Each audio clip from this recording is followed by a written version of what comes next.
Have you done any of the festivals here before? Bourbon and Beyond, it rings a bell.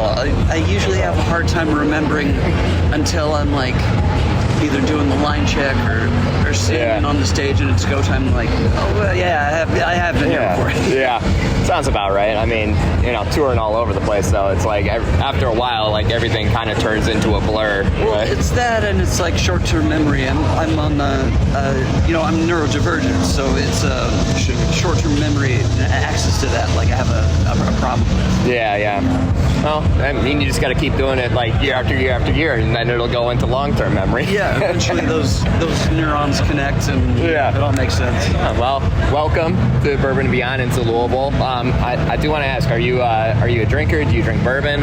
I'm not a big drinker. Usually, whenever I have a drink, it's something pink with an umbrella in it. So it's like, I mean, there's nothing wrong with that. Like people like to kind of talk shit about that. They like to talk shit, but it tastes good, and right? I like it. That's the only thing that really matters. It's like I don't need something that tastes disgusting just to look cool. Yeah, like I don't need to drink a liquid cigar in order to have some kind of status. Like I'm fine with my umbrella. That's fine. Like there are times where it's like, I'll just put a little umbrella in my whiskey, and it's like I'm here to have a good time. Best of both worlds. See, right? I mean, we're in the bourbon capital of the world, so if you want to check out any bourbons, if you have if it tickles your fancy, you got plenty to choose from here. Well, I'll try anything 7 times. I mean, that's fair. Like, I mean, you got to really know if you like it at that point, right? I like it. Well, I'm looking forward to checking out the set, and I do want to kind of talk music a little bit. So it's been about 1.5 years since the last album came out. Now, it was a 4-year gap in between albums. Yeah. So are we going to have a 4-year gap in between the next one? I sure hope not. That 4-year gap was, a culmination of a bunch of different things. The first record hit when, at the same time that like COVID lockdown started happening. Yeah.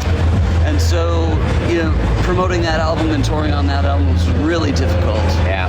And then with the second record, I had to deal with, some personnel and some legal stuff, and there was a theft of a bunch of money, and now it's a solo project, which was something that was never on my to-do list. Yeah. It's not something I ever really wanted. Yeah. But I do want to make music, so I'm keeping it going, and I've got about 2 albums worth of material that I'm waiting to release into the world. Yeah. But, I've started just recording it all on my own. Yeah. And I've got about like 4 or 5 songs that are like ready to put out tomorrow, but you have to consider the business aspect. Yeah. All works, unfortunately. Yeah. Which I feel like that can be, as an artist, obviously that's got to be frustrating. It's frustrating, So it's a lot of hurry up and wait. Yeah. Do you feel like, so like you said, you got 2 albums worth that is, sitting there. Yeah, I'm not saying it's all good. So like, do you reach a point after a while where it's like, okay, like I got these 4 songs we're waiting on, and then do you reach a point where it's like, they're like, okay, we can release something. It's like, well, I don't know if this necessarily fits anymore. Like, do you want to like have like something else like that? It's more like I feel like what I imagine a racehorse must feel like before they open the gates. Yeah. Like they're just like ready to go, and they're waiting for some nerd to push a button. So it feels a lot like that. Yeah. It's like, and also too, it's like, I've had a lot of conversations where it's like, like does it start to feel outdated as far as like what you're talking about, like from like a personal standpoint, or do you hold on to that still, and it's like, okay, like this might have happened 2-3 years ago when I wrote this, but it's still something that I need to share. I think that's one of the great things about making music and art like that. Like you can write about something that you're experiencing in a moment, or an experience you've had, and then you can sort of let it go, and you get to revisit that moment every time you play it on stage. Mm-hmm. But you also get to leave it there and walk away from it. Yeah. And you don't have to think about it or worry about it again until next time. So it's almost like yearbook photos, or a journal entry that you made. Yeah. You curate it, and then it gets to stay there, and you get to leave it alone, and you revisit it every night on stage, and then you forget about it. Yeah. Do you ever have those moments where it's, I mean, like, because I could go back and look at, old yearbooks or something and be like, oh God, like, really, like. Especially early on in, like, learning how to be an artist or make art or make music. Like, you're not really bound by, like, the rules of art making because you haven't learned them yet. Yeah. And I think that's a big plus. Yeah. Because as you get older and you start to learn about the conventions and, the rules of verse, chorus, and blah, blah, blah, blah, blah. Yeah. It can start to get in the way a little bit. And it can help you too. Yeah. But I think there comes a point where, like, you can get so technically proficient at something that what you're doing becomes boring. Yeah. A good example of that is, like, buskers on street corners who can absolutely just shred and play like I could never even dream about playing. Yeah. And that's really cool and really impressive. But you watch it for about 30, 40 seconds and you're like, okay. Like, that's cool. You're but not going to go listen to it on the drive to work. Yeah, you're not going to get anything. It's really cool to see it. Yeah, you're not going to get anything that's like original or like that you haven't experienced before. It's a cool like, and it's an enviable talent. But for me personally, I'd rather just listen to a Daniel Johnston song. Someone who could like barely play the guitar, wouldn't really necessarily qualify him as a great singer or anything, but has written some of the most beautiful music you'll ever hear in your life. Yeah, it's got to have that emotion behind it and that feeling. So some kind of meaning. Yes. Something more than look at me, look at how good I am at doing this thing. Yeah, it's like, especially nowadays over the past 6 months to a year, really, it's like seeing like people that are making songs with AI. And it's like sure, like they're AI, fine, like on social media, you can scroll through TikTok and see 24 people who are just absolutely amazing at music making and content making as well. Like they make their 30-second TikTok look like a big budget film or something. Yeah. It's very impressive. I don't have the ability to do that or the interest really. Yeah. Like I'm old enough that I just want to make music and I don't want to be a content creator. But for the people who have the ability to do both, there's a lot of people out there, and it's really impressive to see. Yeah, 100%.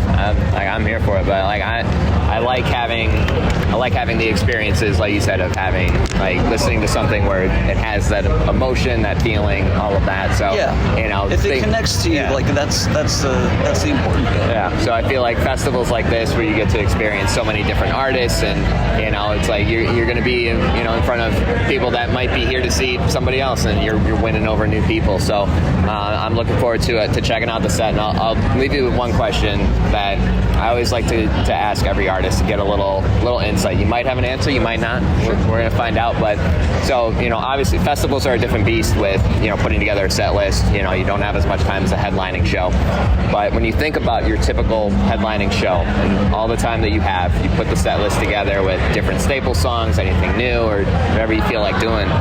What's a song that just barely misses the cut every single time? Like you wish you could throw it on the set list, but it just doesn't fit for whatever reason. There's this song that I have. It is my least popular song. It's my least streamed song, but I love playing it live so much. It's based on a song on an album by William Shatner. Okay. He made a record in the 70s called The Transformed Man, and it's a bunch of covers that he just sort of dialogues the lyrics for in this really dramatic way. And I only learned about it through Ben Folds in the 90s. I was a big Ben Folds 5 fan. Yeah. And he did a song with William Shatner where it's the same sort of thing. It's really beautiful accompaniment, it's music, and he reads this dialogue. And I always wanted to do a song like that, and I did, and people fucking hate it. But like they don't really see like the humor that's supposed to be behind it. Like, there's like this sort of 90s sense of irony to it. Yeah. But it's got this bit where there's a crowd harmony, and I split the crowd in half and have one crowd sing this line and the other crowd, half the crowd sing this other line, and it creates this big, beautiful Mormon Tabernacle choir moment. Yeah. So we do that live at like headlining shows because it's a little more understood, like the nature of the beast. And we've done it at festivals too. just for that moment, because when it happens, like everyone goes, oh, this is why we're doing this. Yeah. And the rest of it is like, why are we listening to a robot read a letter from 1997 or whatever? Yeah. So that's the one. That's fun though. Yeah. I mean, it is fun. Which is why I can't seem to let it go. Like just for that moment of a crowd full of strangers singing in harmony like that. Yeah. So, I mean, this would be a perfect spot to do something like that. I'm thinking about it. Like sometimes it's a matter of like checking out the vibe of the day, and then you just roll the dice and see if is today the day? Yes or no? Yeah. And you just kind of judgment call it. Yeah.